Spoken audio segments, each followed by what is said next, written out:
Good evening, everyone.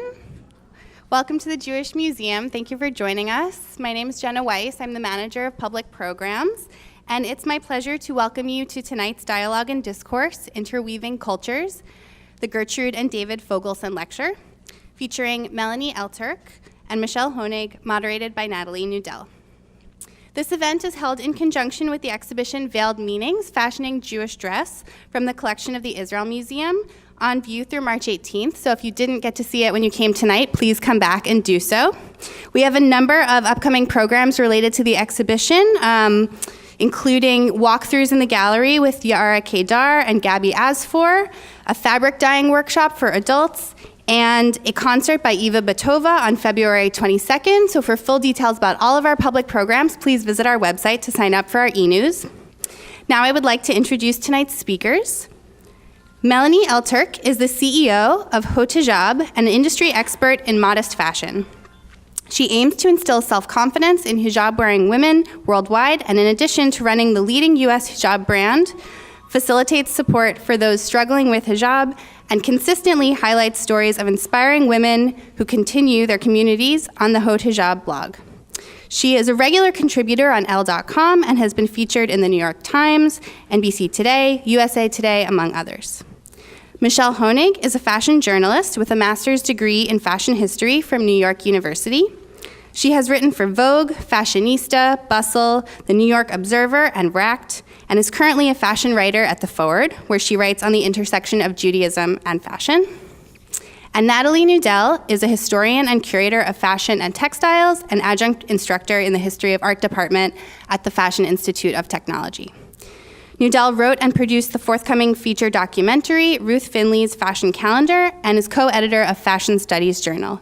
She holds an MA in Visual Culture and Costume Studies from New York University. Please take a moment to silence your cell phones and join me in welcoming Melanie Elturk, Michelle Honig, and Natalie Nudell.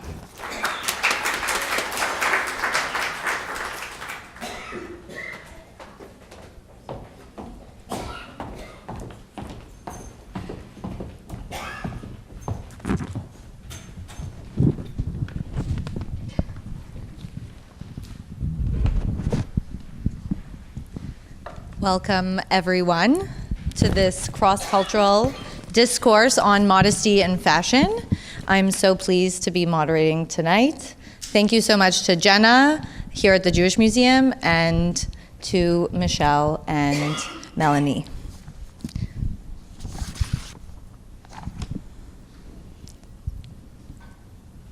So modesty is defined as showing regard for the decencies of behavior, speech, and dress.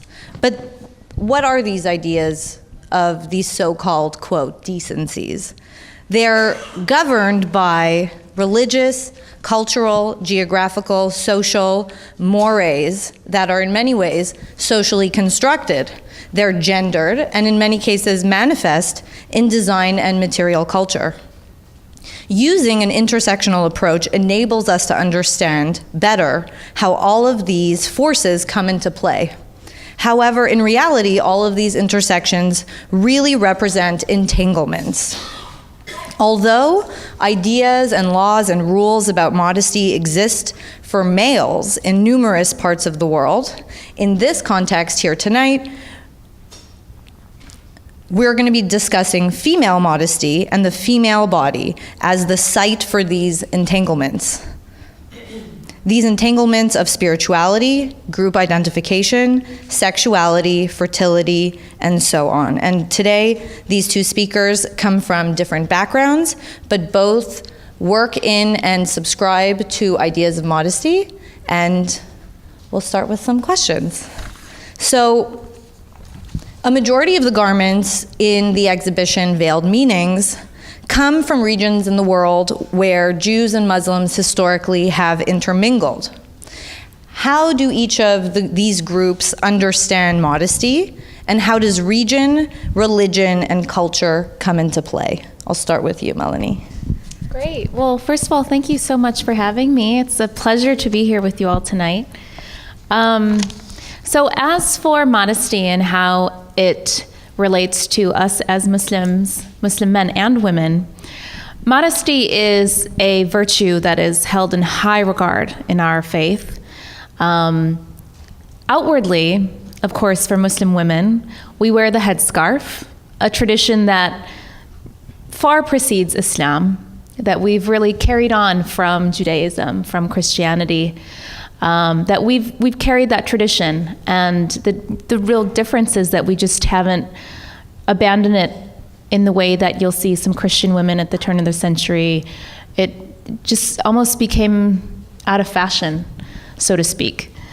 Whereas with Muslim women, it still is very much a part and parcel of our faith, and as how we present ourselves to the world.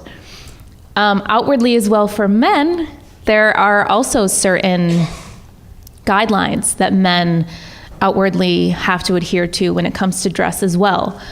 But of course, because when it comes to women and the objectification of women sexually versus men, obviously the guidelines are different for men and women. However, they do exist. Now, internally, of course, the virtues of modesty, as you said, not only cater to your dress, but also the way in which you act, the way in which you speak. And so, one thing so I'm, as Jenna said, I'm the CEO of Haute Hijab, and what we do is we provide headscarves, beautiful headscarves for Muslim women to wear. And what I noticed was a lot of younger girls weren't wearing the headscarf anymore. And I tried to think about why that was. And a couple things hit me. Number one, for particularly immigrant Muslims, I'm a first generation of immigrant parents. For us, we didn't have anyone in the mainstream to look up to say, there's a Muslim woman who is successful and doing amazing things, not despite, but because of her hijab. That was just not happening. And then at the same time, the practicality of it, the actual hijab itself, was difficult to find. We would have to literally go overseas and stock up when we were back home, or wear winter neck scarves on our head, which is extremely difficult and not practical at all. And so this interplay between the practicality of it, but also not really feeling inspired to wear it, is the reason that I started the company in the first place. And I say all that to tell you that not only does it encompass dress, but one thing that we're really cognizant of is not to be too ostentatious. Fashion is fun, it's a great thing, but again, there's a modesty in everything we do outwardly and inwardly. Can you talk a little bit about regionally? Are there disparities in understandings of modesty, or is it more of a monolith of... Definitely not a monolith, because Islam is one of the most diverse. Islam has adherents that are of the most diverse, particularly in America. So Muslims in America are for sure the most diverse. They come from every walk of life and every ethnicity, every background. So the guideline that's set out for us in our holy book is pretty basic. You cover your body except for your hands, your face, and the clothing should be loose. It's pretty basic. So what does that mean? That is interpreted by the culture in which you live. So today you see me in wide leg trousers. I don't wear, tight pants. I don't wear tight anything. But of course my garb is very Western because that's my identity. I'm an American and this is who I am. If I was living back where my mother came from in the Philippines, I'd be wearing something different. Or where my father came from in Lebanon, I'd be wearing something different. So the way in which we interpret hijab is dictated by the cultures that we live in. So certainly not a monolith, and certainly open to interpretation so long as those very broad guidelines are met. Thank you. Michelle. Hi, also, thank you so much for having me here today. So it's funny because I always say how similar Islam and Judaism is when it comes to modesty. But there are obviously a lot of differences. So in Judaism, there are, just like in Islam, there are specific, guidelines that you have to follow, and that's, covering your collarbone, covering your elbows, and covering your knees.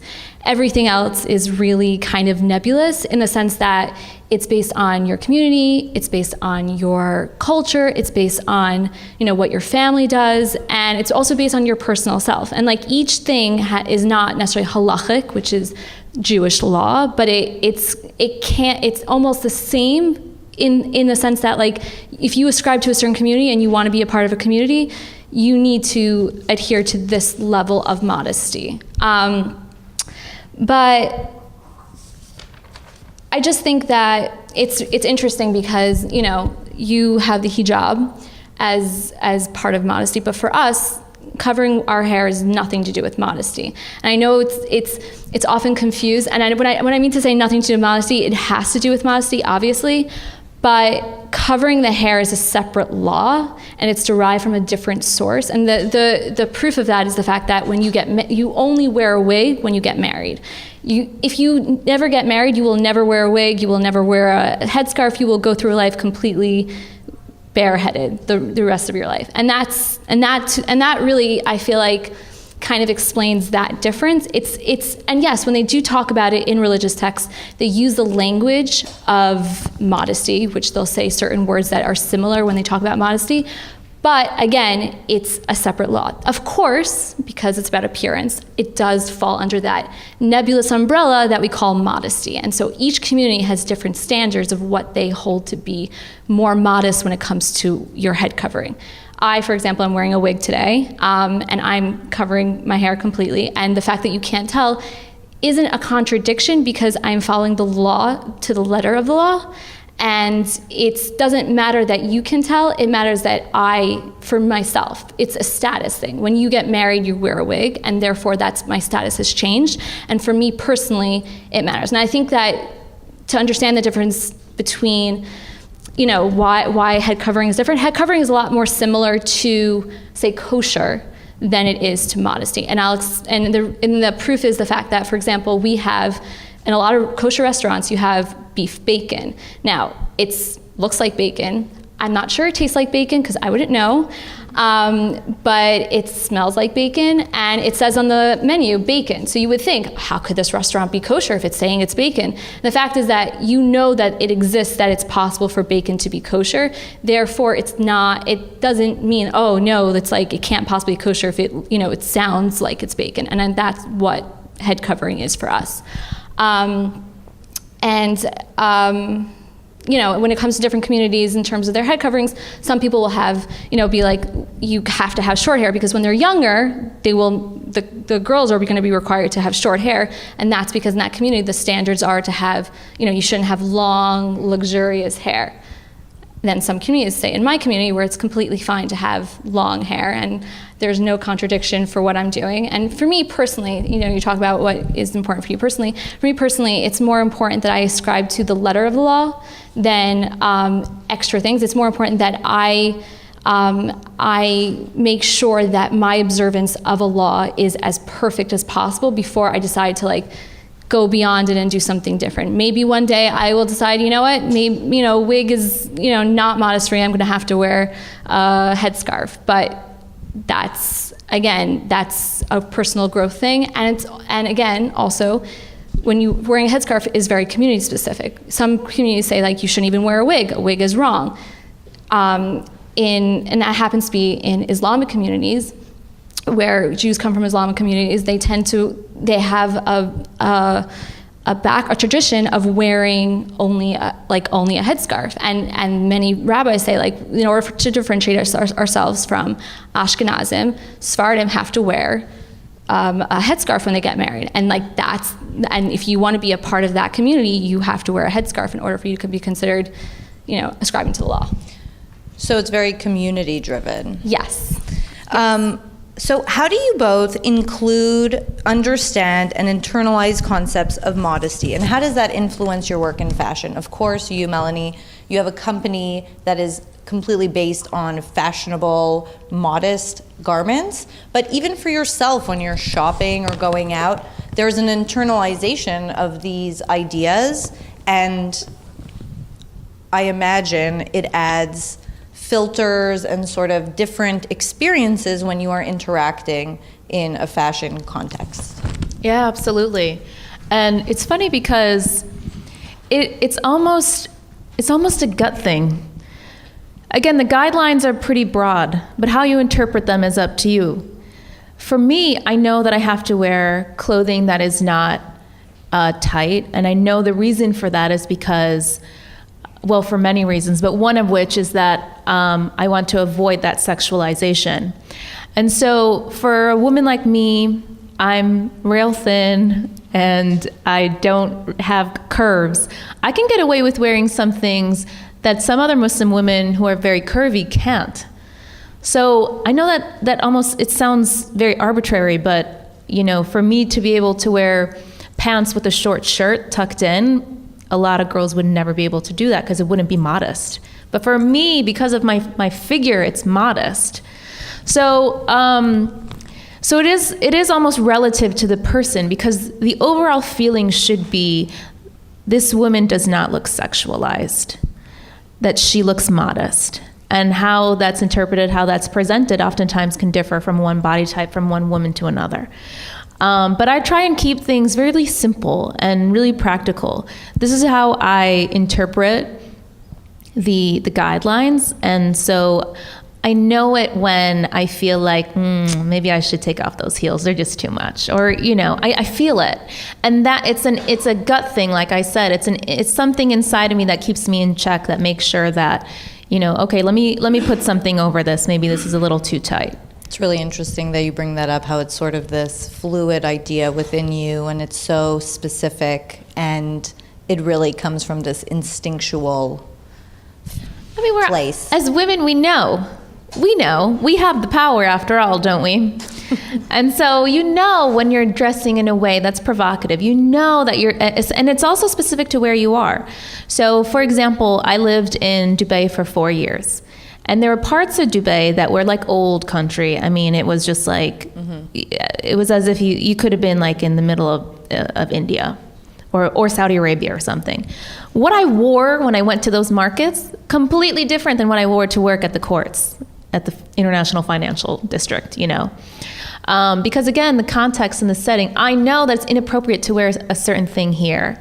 I know as a woman that when I'm wearing this, I'm gonna get this. So it really is a feeling that I feel comfortable every morning walking out of the home saying, okay, I'm dressed properly today. Thank you. Michelle? So it's funny because in terms of my everyday life, it's just so natural for me. Like, it's funny, I have friends who ask me in the summer, like, they're like, don't you get so hot? I'm like, what do you mean? Doesn't everybody sweat? Like, I don't think about it in like the sense like, oh, I can't, I can't deal with this. I have to take off all my clothes. And I'm like, and it's funny because that's why my favorite season is the winter, because like no one can tell the difference that I'm modest or not, because everyone's covered up.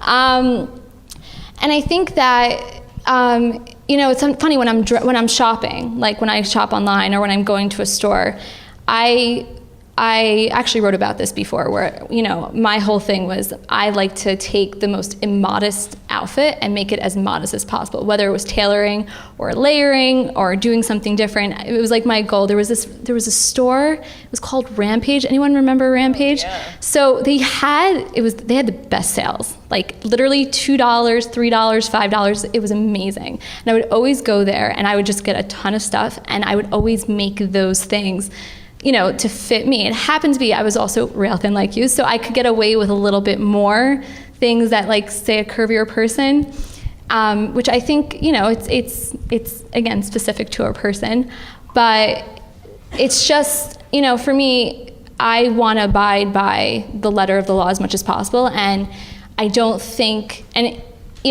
because it's funny because the way to define modesty is, it's covering. It's not necessarily a sexualized, you say it's, it's sexualized. I don't, from my understanding and from learning this in depth within my religion, it's the male aspect, the male gaze and the sexualized part is a portion of it, but the main thrust of it is about covering. It is covering your body, and that what the reasons behind it, there's many different reasons, whether it's for, to highlight who you are as a person as opposed to your body. And by the way, that's why men have also, again, they have also concepts of modesty as well. And it's kind of like, you learn from that a sense of self-respect. It's not about the other gender.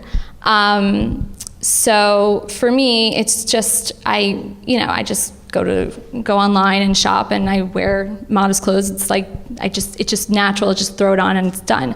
As for how it impacts my work, it's actually funny. It was my dream to be a fashion journalist in the most generalized sense. I did not want to be defined by my Judaism. I did not want to be defined by my orthodoxy.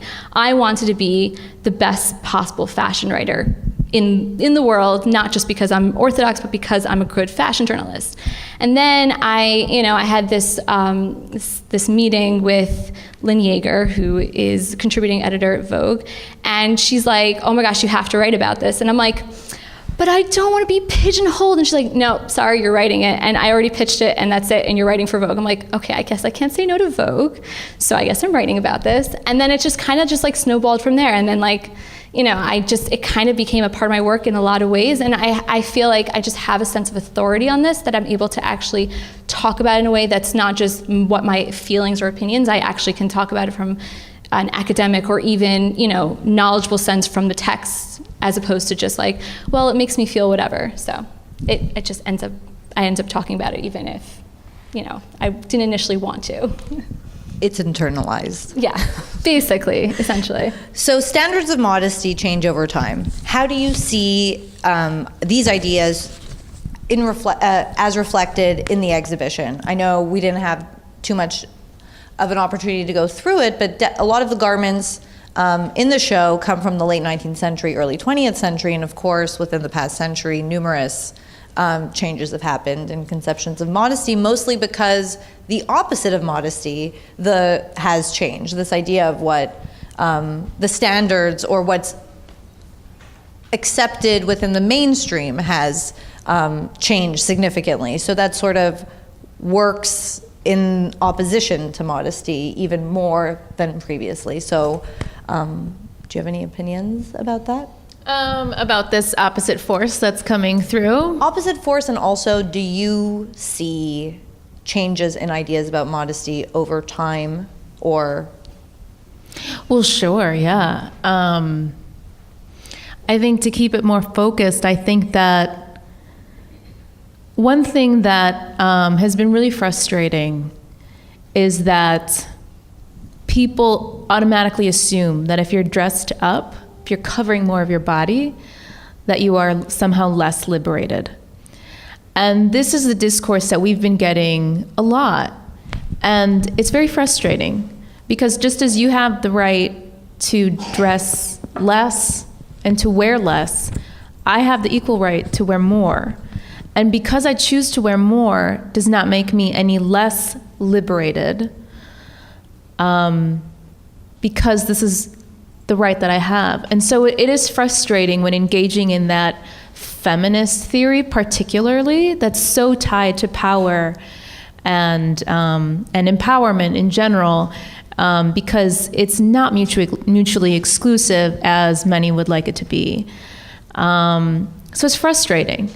And I think that instead of trying to fight against that wave, I think that for me, what I found the best thing is just to keep speaking my own language, and the people who identify with it and can connect with it, they come along. Rather than just trying to explain myself all the time and saying that, well, no, I'm not oppressed. And these things it's just gotten stale for me, to be honest.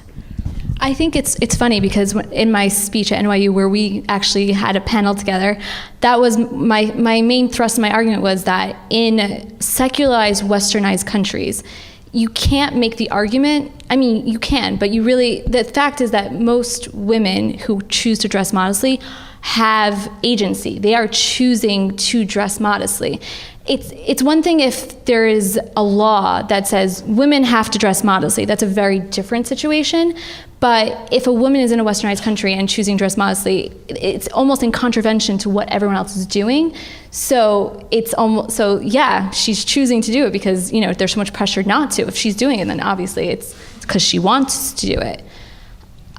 In terms of the exhibition, as Yeah. a Jewish person who dresses modestly, do you see over time changes in ideas about modesty using sort of the exhibition as a basis? Yeah, so I think it's not so much that standards of modesty has changed over time. I think it actually proves the opposite. I think that the same basic ideas are throughout all communities, which is like the same basic laws. It doesn't really change that much. What you see changing is, the different applications of that generalized umbrella of, this amorphous idea of what modesty is. So in some places wearing pants was fine. In other places that's like, God forbid you should ever wear pants. And I think that to me, it's like, it's so interesting because often Jews had to always constantly dress differently from the people around them. Either it was imposed upon them or they pushed for that because, for example, when Turkey became super secular and there was this movement to basically make a law that everyone had dressed in secular clothes, and Jews were like, hell no, we're not doing that. And I think that, and then like you have in Eastern Europe and Western Europe, during the Haskalah when, the Reform movement came about, and there was, many Jews decided to dress according to the westernized culture, but then you had Jews saying no, and we're going to stay stubborn to it. And you constantly see this back and forth where the people who are adhering to Jewish law, if they're being told they can't, they almost do more. And that's why maybe if anything you see a stronger adherence to modesty than say in the past, because there was less of a outside influence telling them they shouldn't dress modestly. So I would say if anything got more, modest over the years, but I do think that it's still very region specific. I think it's very interesting how in some cultures you're allowed to wear pants. In my culture, that would be, I don't wear pants. I would feel uncomfortable with the idea of wearing pants. So, yeah. Very interesting. Yeah. Thank you. So, of course, the discussion today is about modesty and fashion. And I really believe in many ways when it comes to design in any field, working within limitations in many ways encourages more creativity. And so I wanted to ask both of you what you thought about modesty in terms of design. Does design suffer within limitations? How do you feel like modesty sort of can or has interacted with design? Well, for myself, I agree 100% that it does encourage creativity, but I don't even look at it as a limitation because this is it. This is what we wear. Okay. So to me, it's not like, oh, it would have been so much better if I could have had spaghetti straps. I don't even think like that. It's just, this is what the guidelines are, and so I'm going to design this, and I'm going to make it look beautiful. So it isn't anything that has held me back or made me frustrated because it's difficult, especially when you're designing you are the creator. You can do anything you want, unlike taking those things from Rampage, which is still really fun to do. But that, is a challenge, but a fun one. So for me, it hasn't posed any issue or any problem. It's just been, it's been really fun to be able to, for me, interpret the modesty in an American context. That's what's been fun for me, because that's something that for us as Muslim women, we haven't seen so often. When you think of traditional garb within the Muslim context or setting, different images can come to mind with like long flowing garments and, dresses and everything else, abaya and all this. But to be able to design for an American audience and consumer, that for me was what was so exciting, and to be able to infuse my culture as an American, my identity as American, into modesty. Because that's also something you don't see often. So being able to take the silhouette of the peplum from the 20s, which you always saw, or the 40s, which you always saw in like a short dress, maybe it was sleeveless and then there was a little peplum, being able to take that very iconic American Western aesthetic and make that into a long skirt for a modest dresser was really cool and fun to do. That sounds so interesting. And also, are the majority of the Haute Hijab consumers from the United States? Oh yeah, 90% of our customer base is Wow. in the U.S. Yeah, we're a very, very Western American brand. And everything in our branding and our aesthetic is just super American, and it's made for the American. That's why I started it, because millions of women like me who live in America, who are Muslim, don't have their own brand that really speaks to who they are as Americans. And too often we want to Arabize ourselves. It's funny, we always think about Arabs too. The majority of Muslims who live in America are actually African American. And so we want to Arabize and want to Southeast Asianize, but we're so diverse. The one thing that brings us all together is our American identity. And so that's what we wanted at the core. When you go abroad to other Muslim countries, are people there very interested in what you're doing, or they don't? No. No. Well, I'm thinking specifically of my dad's home country of Lebanon. Lebanon is like, in the Middle East, it's like, think of it like the Las Vegas or something. They describe it as the Paris of the Middle East. The Paris of the Middle East, Beirut. Yeah, sure. I mean, 45% of the population in Lebanon is Christian, and even of the Muslims, they're not particularly modest. I don't have a single person in my family who wears a headscarf. My mom is Catholic, so that's out. And so they're not particularly conservative. They're really liberal. In fact, like in Lebanon, you'll see billboards that would be highly distasteful in America. You would never see them here because they're practically naked women. It's kind of like Europe. And that's in the Middle East. So no, they don't care about what I'm doing. If anything, they're like, but you're American. Why are you wearing this? All of my family, when I went home to Lebanon, they're like, what? You wear that? Like, they couldn't believe that I was American wearing the headscarf. Like, how does that work? You know, they were just like, what? So, but it depends on where you are. So, in different places, it surely is very different. Malaysia, Indonesia, the largest population of Muslims come from Indonesia. And their modest fashion scene is crazy. And so for them, they're, decades ahead of where we're at. So they're just like, oh, you guys are cute. So it's really cool. It's really cool to see what everyone's doing in the modest fashion world, in the Muslim world. Absolutely. And big design and big names are starting to get involved, as you know. Money. And also the Middle East and the Gulf is a huge booming market, especially for luxury fashion and design. And so many designers are even sort of aiming certain collections that probably won't even be sold here or in Europe, but they'll be sold in Abu Dhabi, in Dubai, Absolutely. in Riyadh, and they're, like Valentino abayas. And so how do you see the market for modest clothing geared to Muslim women? I actually heard that Ramadan was like the biggest advertising. Yeah, exactly. Everybody's off from work so they could shop. Yeah. I lived in Dubai for 4 years. I was engrossed in that culture, and it's intense. I worked for the government, so I was living that like cushy life where I was like getting paid for not having to do a lot. And that's just the culture. They're just swimming in money.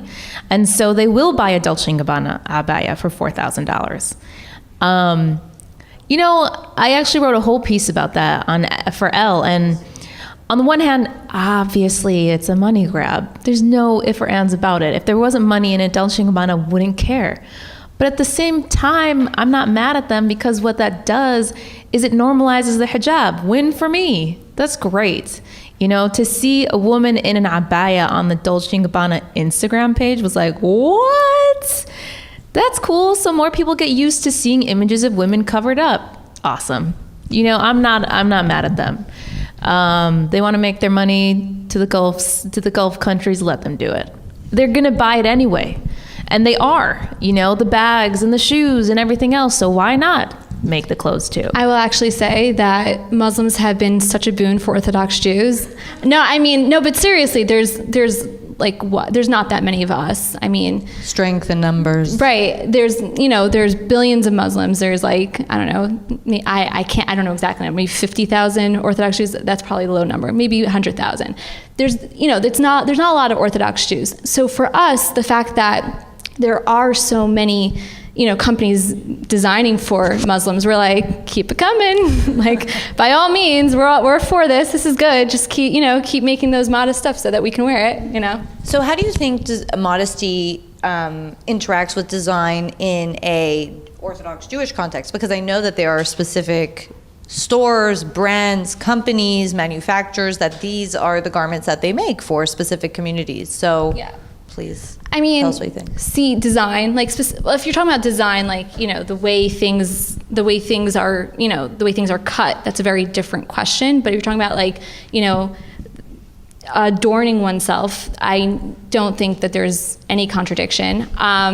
In fact, design is so important to Judaism. It's literally in the Torah. When the Jews left ancient Egypt and they were tasked with building, a mobile temple, the women literally were tasked with making the most beautiful linen tapestries to beautify this holy place. And it's so important. It's every single mitzvah, every single commandment that we have is you have to beautify it to its max. And by the way, that includes modesty.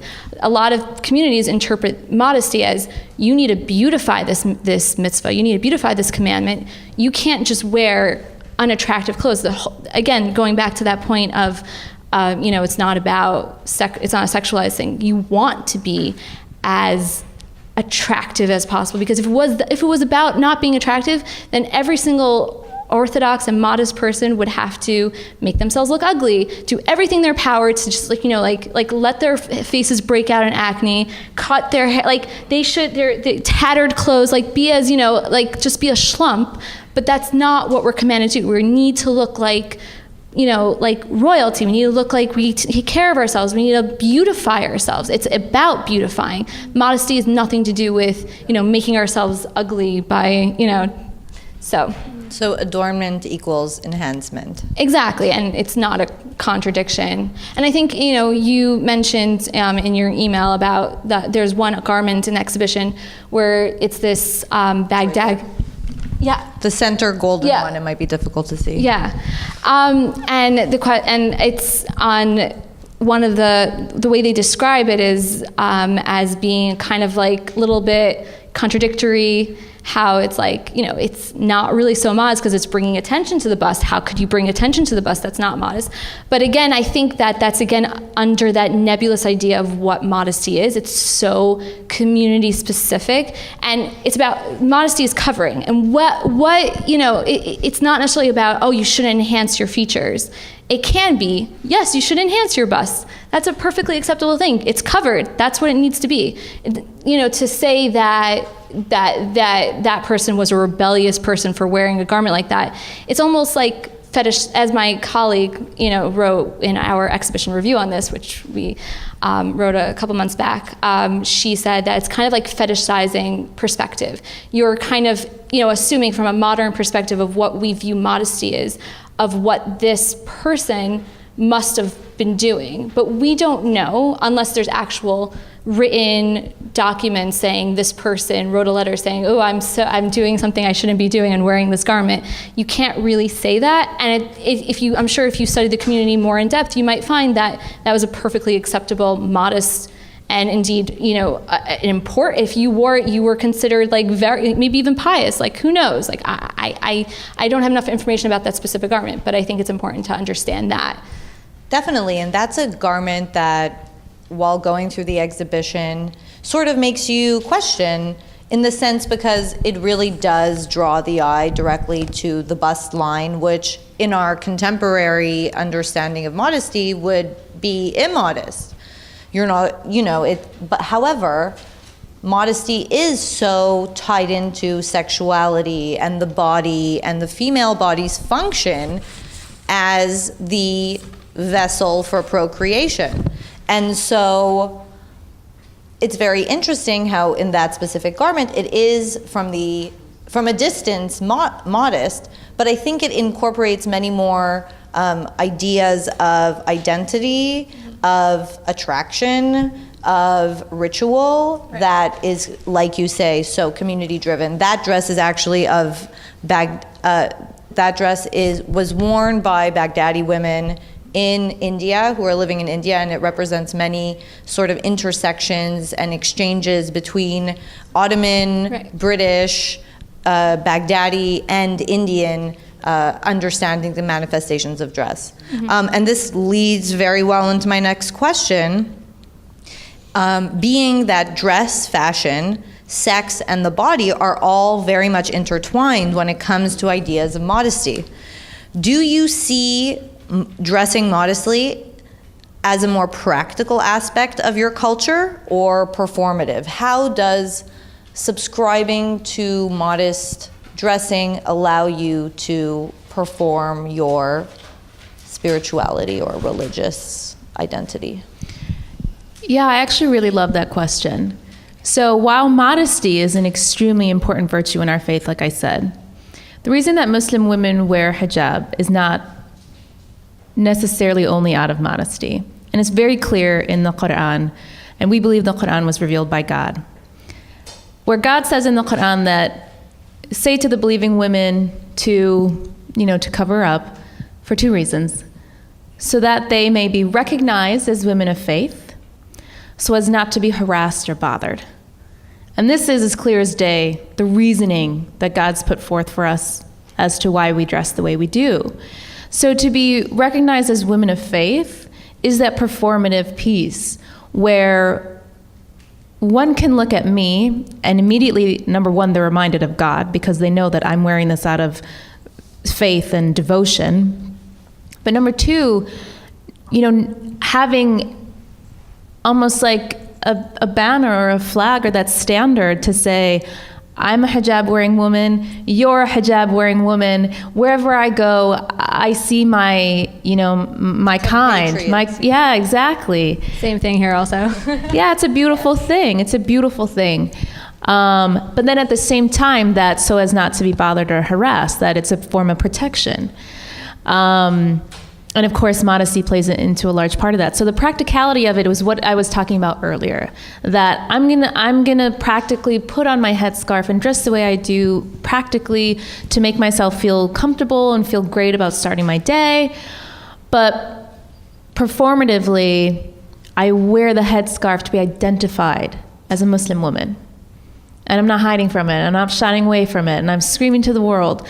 I am a Muslim, and if you want to know anything about what I believe or who I am or who my God is, and you come to me and I'll tell you. And if I don't have the answers, I'll lead you to somebody who does. So that's the way that I look at it. Thank you. It's funny because in Judaism, I would say that the performative aspect is more within the men because their garb is a lot more uniform. Not necessarily uniform, but it's a lot more codified by community. Women have a lot more choice, which I think is always very interesting.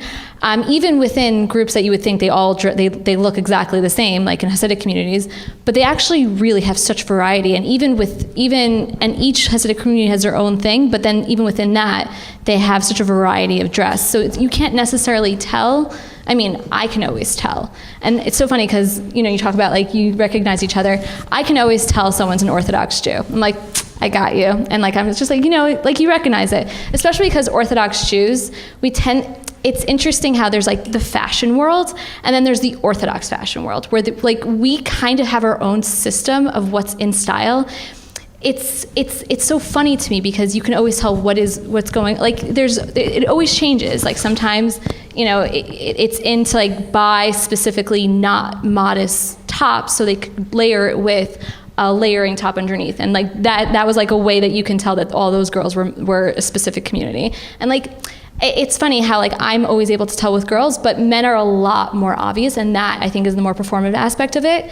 Also, it's, I think that for me personally, I don't necessarily, unlike you, I'm not necessarily shouting it to the world. I think that what's funny is a lot of people don't necessarily realize that I'm Orthodox at first, which I think is very interesting. And I think it's because of the way I dress is not necessarily typical of my community. I'm very modest, but then again, fashion, especially nowadays, is like all about that unconventional layering. So I look totally like I belong.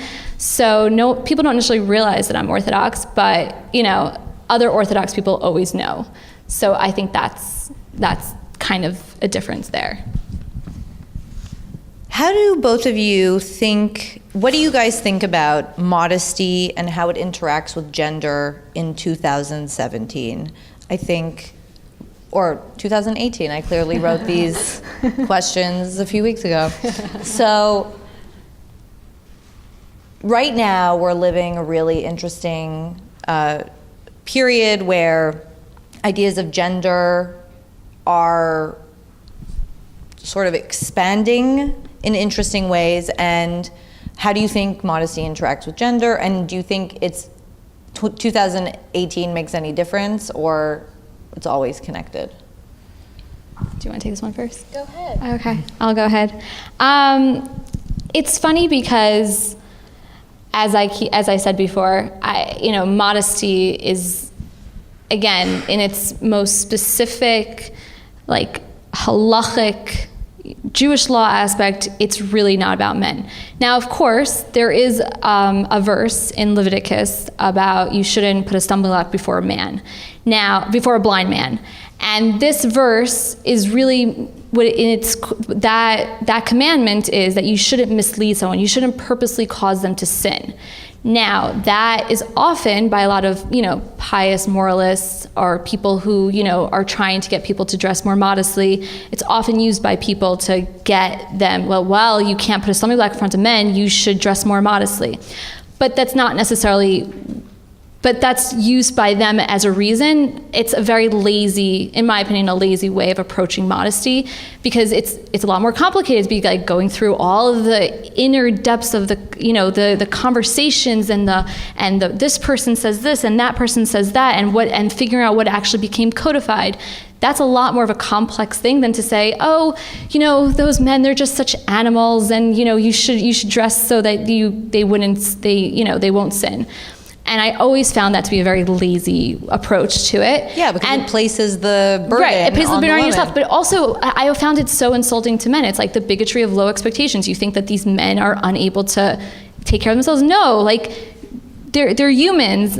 All humans make mistakes. They should have responsibility for themselves, and you should have responsibility for yourself. I do think that in the sexualized context, there's a difference between purposely dressing in a way to cause a specific person to sin than just wearing whatever you want. And I think like if you are going in a neighborhood where, like let's say you were going into one of those neighborhoods in Dubai where it's more conservative. If you specifically dress in an immodest way, that's very insulting. It's very like you're purposely misleading them so that they could cause them to sin, because that's not something that's according to their standards. But, if you're in your westernized culture and dressing modestly, that's completely fine. And I think that's kind of the key difference there. And I think that, you can, in Judaism, if someone decides not to dress modestly, like that's really their own prerogative. It's a very personal mitzvah. It's a very personal commandment. Like the fact that I'm dressing modestly doesn't mean that I have to say, oh, well, you're not dressing modestly, so you're not keeping the laws. Like there's so many laws. We have 613 that not everyone's going to keep everything perfectly all the time. I know I stumble in a lot of stuff and I tend not to do things that I'm supposed to, and that's completely fine. The fact is that I believe in those laws, and that's the difference, that I believe I should be doing them, even if I try to do them, I sometimes fail. Even with regards to modesty, sometimes I'm not always as modest as I should be, but I'm trying, So in the sense of gender, I think that the core of modesty is not about gender, but it is genderized in the sense that women have more restrictions than men, and in the sense that it could be used as it could be something that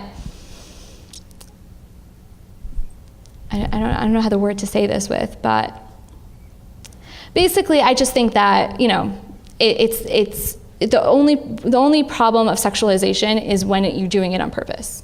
That's essentially like to cause men to sin, not on purpose because you want to wear whatever you want, but to say, oh, that guy, I want to get him to to do something sinful. Like that's with regard. It's a very broad commandment because it can be applied to a lot of things, but it tends to be applied within the context of modesty. You know what? I don't know that 2018 really changes anything in terms of modesty for me as a Muslim. But do you agree that inevitably modesty, or at least the concept of modesty in women's clothing, because we're both women, really does in many ways reinforce gender differences, right? Yeah, absolutely. And I don't think there's anything wrong with that. I think that there are differences in gender. Absolutely. And the more I we agree with that. Yeah, the more we try and pretend like there aren't these differences, and we ignore. The more we ignore the differences, I think the more we get ourselves deeper in the hole. Whereas if we acknowledge that, yes, men and women are built differently. Men are wired differently than women. Women look differently than men. Let's address this. I think that's healthy. And there's no part of me or my faith that doesn't believe in the equality of men and women. But that doesn't mean that we should ignore the differences between them.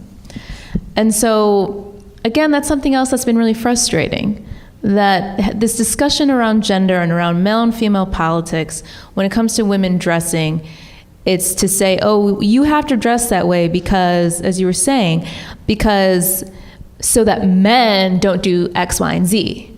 Well, maybe if they could just keep it in their pants, then we wouldn't have to worry about it, But if we're being frank and honest about the differences between men and women and the natural base self of men and women, then I think it's a much easier discussion to have when we can really just be honest and open about our differences, and so as a result, we act and dress and do certain things in certain ways. Thank you. So, do we have time for one more question? Or do you want to go to the audience? No, you can ask them one more question. Okay, great. So my last question really is sort of about the exhibition. If either of you had any criticisms, and just in general, for you, do you feel like sort of, the whole exhibition is about garments. This is a discussion that Michelle and I have had, that especially when it comes to fashion and textile exhibitions, what makes it difficult to display garments on mannequins or inanimate mounts is that you're losing that animus of the human body. And so how do you think that affects the exhibition and any other sort of other criticisms or observations? Yeah, so it's funny because, yes, it's always a problem when you take the person outside of the garment, but I think what's really interesting about displaying garments in general is they kind of have this spectral quality where you kind of feel like you see, almost sometimes you'll see the sweat stains. There's literally blood, sweat, and tears within garments. And I think that what's so unique about fashion exhibitions, as opposed to say an art exhibition or even an exhibition on artifacts, is like you really can see how people live, because when you see what they wore, let's say they were a peasant and they're wearing this garment, you're like, wait, so then how did they function within this garment? You almost start to imagine how they lived, and it's a lot more of it illustrates it so much better than say like an exhibition on art or an exhibition on archaeology or whatever. And I think that's why I love fashion. I think that I often get very upset when fashion is divorced from culture, because I'm like, that fashion literally is the most visual aspect of culture and physical aspect of culture. Regarding the exhibition itself, you can read my exhibition review, which I co-wrote with my colleague. It's on the Forward's website. And I would say that my favorite part of the exhibition would be how towards the end or the beginning, depending on how you walk, there's like this part where you see how the women repurpose their garments after death, and how like it's used as a mourner shroud, or it would be used to cover, the Torah in a synagogue. And I think that to me is a very fascinating idea. Like, taking a garment and making it, making into something that is functional after death, and that it's almost a reminder of the person after death. I thought that was very fascinating. I love the focus on little known communities. I think that I'm a Turkish Jew. I know I don't necessarily look it, but Turkish Jews come from Spain, so, I love the fact that they talked about little known communities. Too often, the dominant narrative, at least in America, is the Ashkenazic shtetl, and that tends to be the focus in exhibitions. And I love that it focused on little known communities. I would have liked if the thesis of the exhibition would have been a little tighter in that sense. I felt like it was a little bit too broad, because it would include things like, what a Hasidic person would wear in Eastern Europe. I'm like, but I want to see more of stuff that I've never seen before. Like, I've seen this before. Like, I'm not interested in that so much. And with that in mind, there was at one point, which I felt got too much attention, was this, this wedding dress from Kleinfeld's. And like, it was given this huge space with this like long cathedral veil. And then like, you have behind it, bunched up in the corner, like a bunch of wedding dresses from other communities, and they were diminutive in comparison, like they were short. And I just felt like, if it was on purpose, it was genius in that sense, because it kind of showed, this is the dominant narrative, and look at these small communities, and we don't even think about them. If that was on purpose, then brilliant, kudos, Jewish Museum. But I do think that having a dress from Kleinfeld's, it's not a particularly Jewish dress, like, at all. It's a classic wedding dress that Americans would wear. And yes, it's from Kleinfeld, so Jewish, okay. But there's nothing particularly Jewish about the garment, and that really bothered me, that it was given such attention and such a place of prominence, and it was almost otherizing those little, those cultures from those places. And it's like, those cultures, they're just these little, we don't really care about them, but look at this beautiful wedding gown that you see every day in Kleinfeld's. So that bothered me. And yeah, that's my comments. You can read more on the Forward's website. Thank you. For me, what I found most interesting was how I could see so many different cultures all in one, that stemmed into one. Many of which don't exist anymore. Yeah. Yeah. It was astounding to me, because almost every single piece it took me back to a completely different culture and different time. Even the work and as well as how so many of these pieces have stood the test of time in terms of their beauty and design, that truly some of these things you could just take right off and wear today and still look just as beautiful and modern. And I thought that was incredible, and speaks a lot to the time and the place and the people, and I thought that was amazing. And the impact of traditional tribal and folkloric design in mainstream design, for sure. Exactly. Absolutely. I'd like to thank you both for this wonderful discussion. I think that Jenna would like to take some questions from the audience. Yeah, if anyone has any, just raise your hand. I'll come find you with the microphone.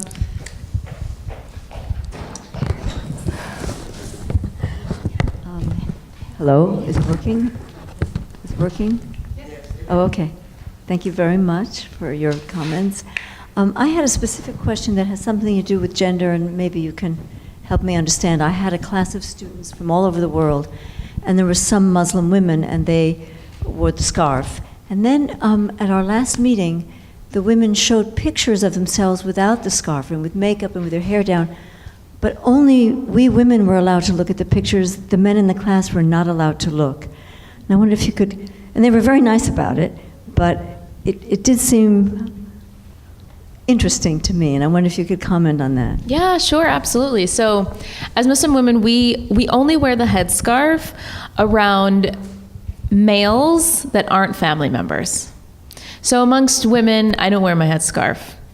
I only wear it when I'm out and, there's men around.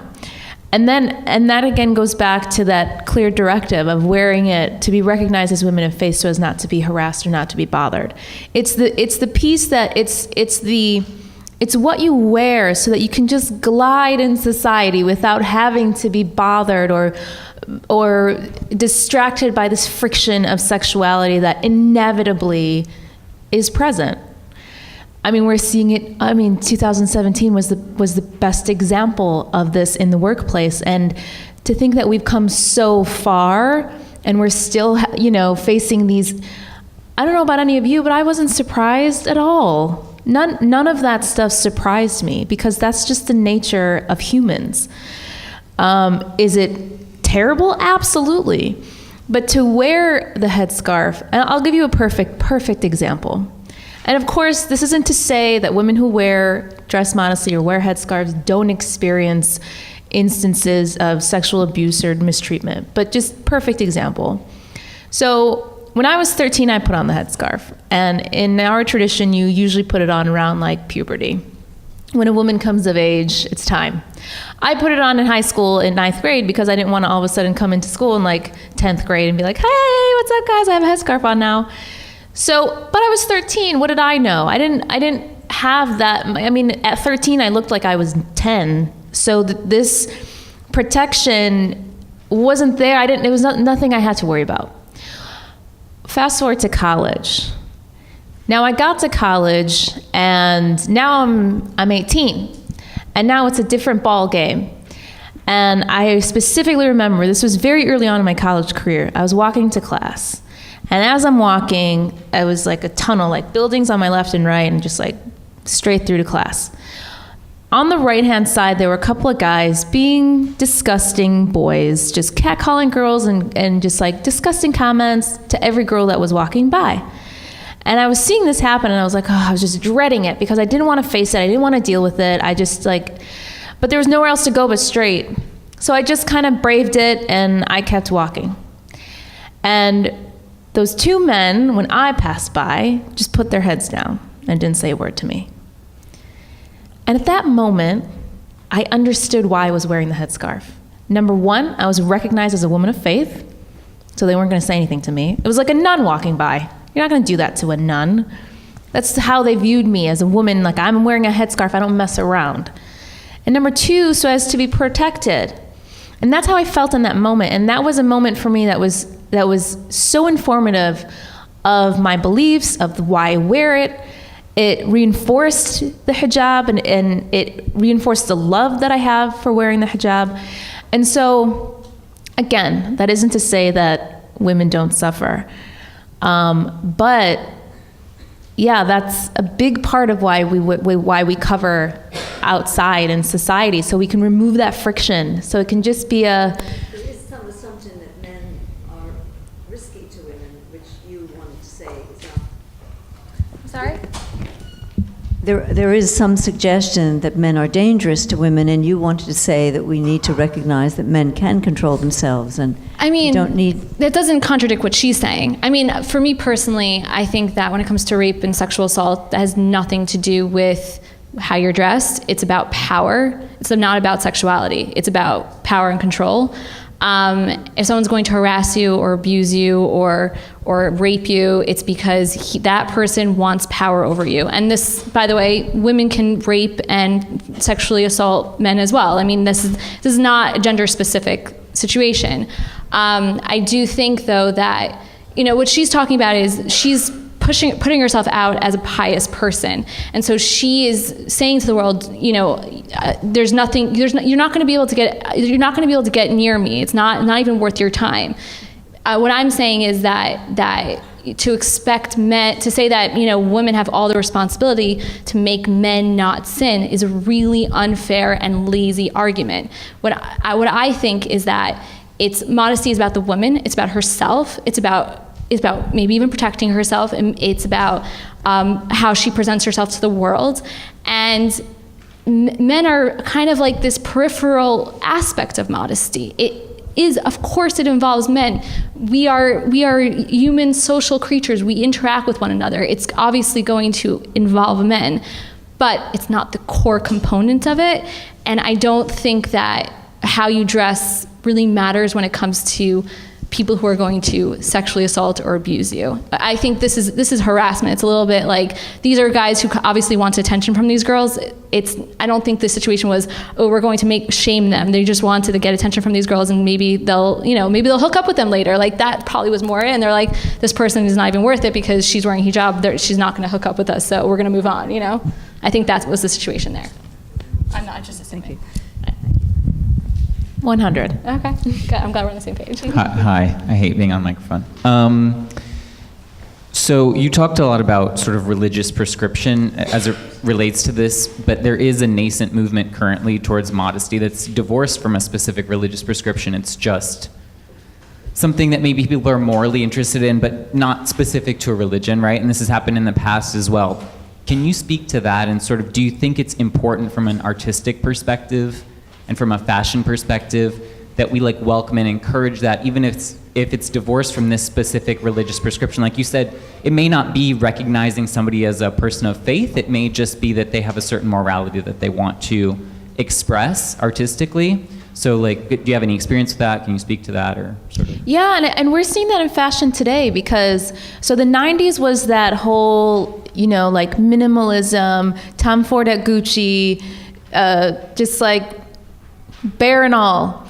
And fashion is cyclical. And so we saw that pendulum kind of swinging back the other way. Now you see Valentino with long sleeve gowns. And for the first time it was a big deal when we started seeing celebrities going to the Oscars with long sleeve gowns. It was like, what's happening in the modest fashion world? We're yes. I noticed that too. Yeah, it was a big deal.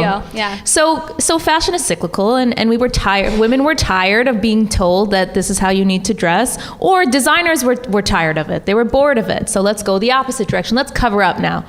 And that may be moral, but they also could just be a fashion thing. And of course we welcome it. We welcome both sides. It's great. It's all great. We've got a ton of women who follow me personally and our brand and my Instagram who are not Muslim. And for me, they just find something appealing about the way that I'm dressed. And then when I'll kind of probe a little bit more, it's like, yeah, I guess I am kind of a modest dresser. I didn't really thought about it that way, but I guess I am. And so there's something inherent about that you're drawn to if somebody else dresses that way. And I think that's a beautiful thing. Also, yes, fashion is cyclical, but in this era of so many designers coming out, so many platforms for independent designers to showcase their work, I think that fashion is actually there's just so much stuff. It's not so much, yes, the general, what trends out there, which by the way, there's really no such thing as trends, but magazines will try to sell you that so they can try to promote this idea that fashion is cyclical. The truth is that fashion has become so saturated with so many designers that there's so many individual voices. Yes, you can find similarities, but because there's so much, it's impossible. And you're always going to have, at this point, because we reach this point of saturation, you're always going to have modest dress, I think, at this point. And it's not necessarily because it's in style or not. I think that especially because people from my community and from Melanie's community, we have designers coming out like Haute Hijab. They're designing for their own community, and of course that makes that modest fashion exist for those communities. I would argue that people more and more are embracing conservatism, and Generation Y, people who are younger than the three of us, are actually the most conservative generation that ever existed. And so I think understanding conservatism as a way of life on a mainstream level will only encourage more, like you say, morality-based choices. So we'll see what happens. TBD. Yeah. Within the Muslim community, can you differentiate because of the headscarves where people have come from originally? Sometimes I can tell based on the way they wear it. Oh, that looks like an Egyptian style, or oh, that's how the Malaysians wear it. But it's not set in stone. It's just kind of the trend in that that specific area. So sometimes I can tell, like, oh, you must be from the Gulf because you wear your hijab that way, or you wear this dress. So sometimes, but not all the time. Are there any last questions? Oh, okay.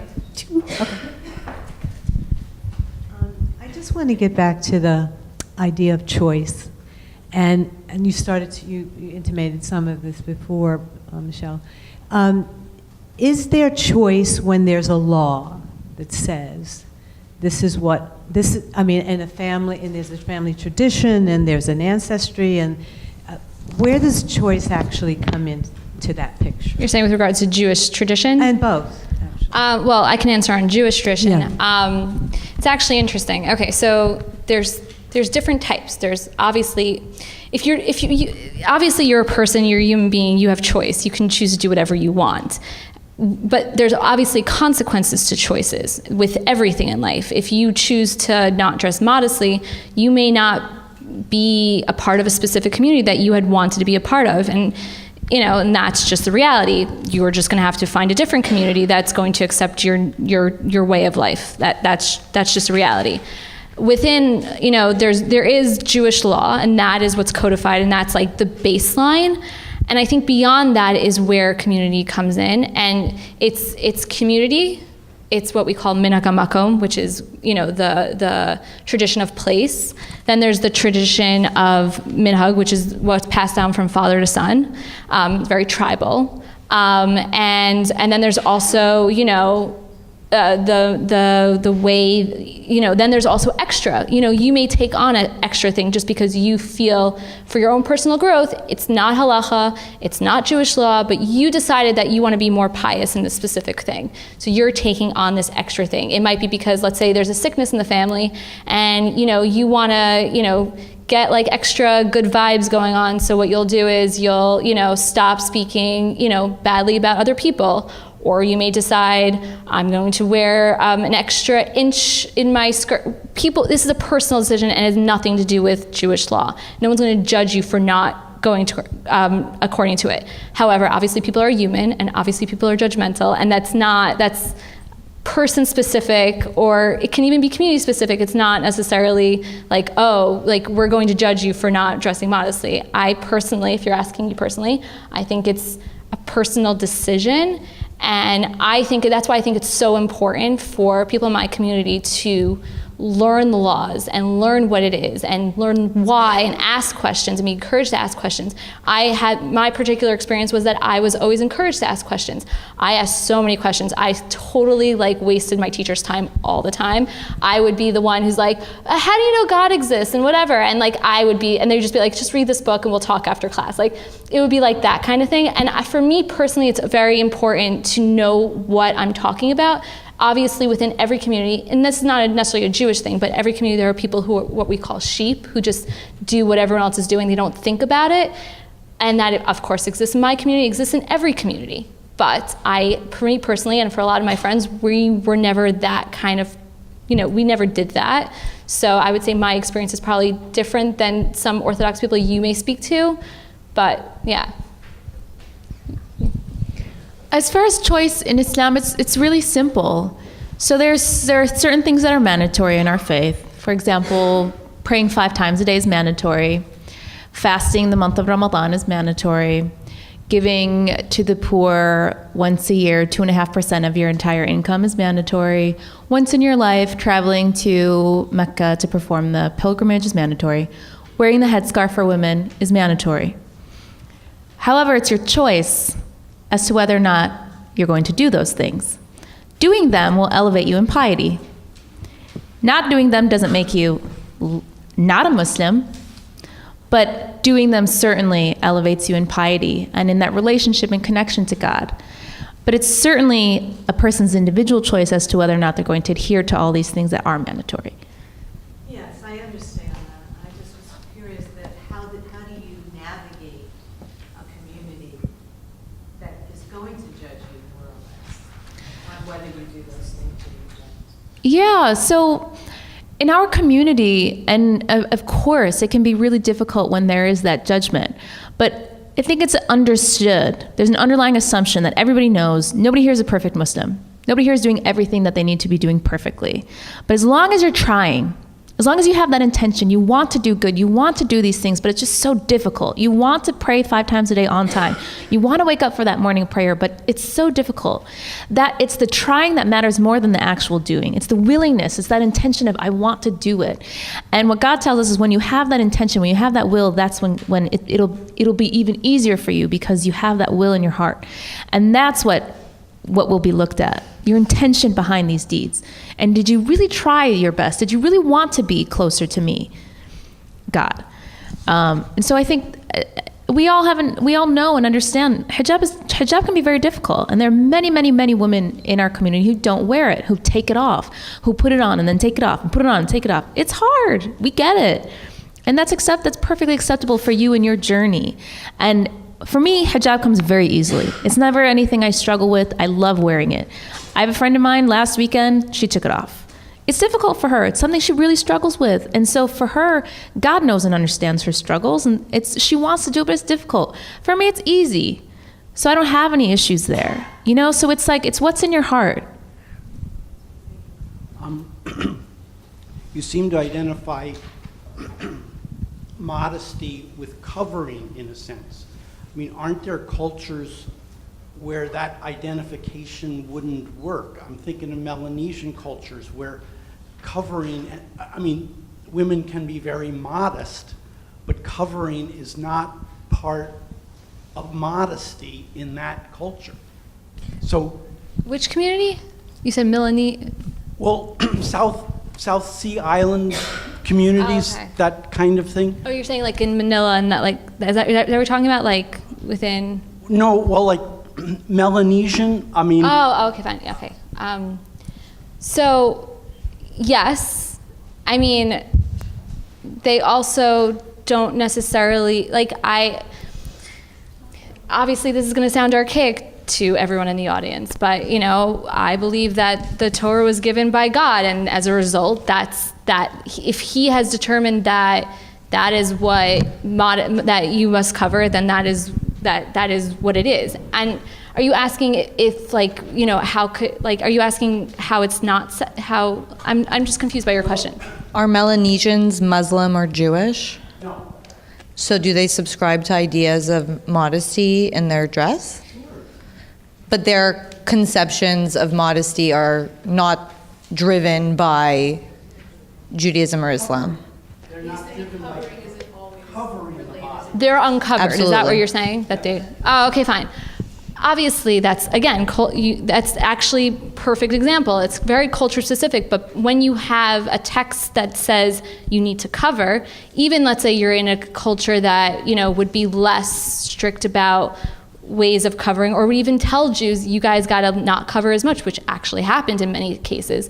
A lot of times there would either be, pushback and saying, no, we're gonna keep covering, or it would be like a compromise, like, oh, we're going to abide by certain standards of this community, but not others because this is what we believe and et cetera.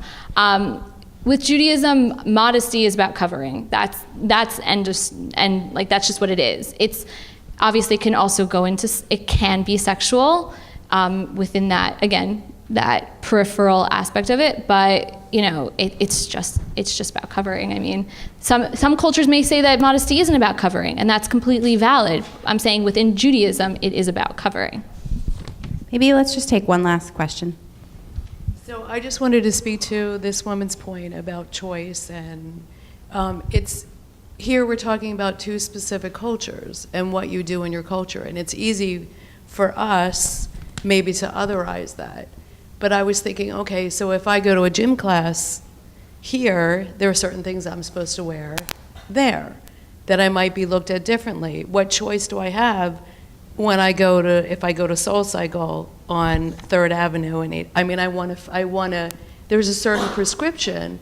Or, I just unfortunately had to go to a funeral, and for me, in my family, I wore a dress, I wore a skirt, because it's not acceptable to wear pants. So some of those things happen, we might not see it, but it's happening to us as well.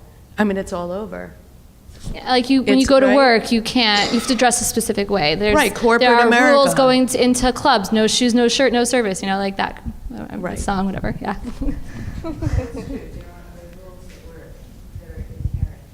Yeah, it's cultures. Yeah, in every culture, there's all rules about how you dress, how you should look for both men and women. And with us, it's very obvious for us, and maybe less obvious to you. But I know when I go to a gym class, like when I have to wear what I wear because I'm wearing long sleeves, I'm wearing a skirt. It looks weird to people.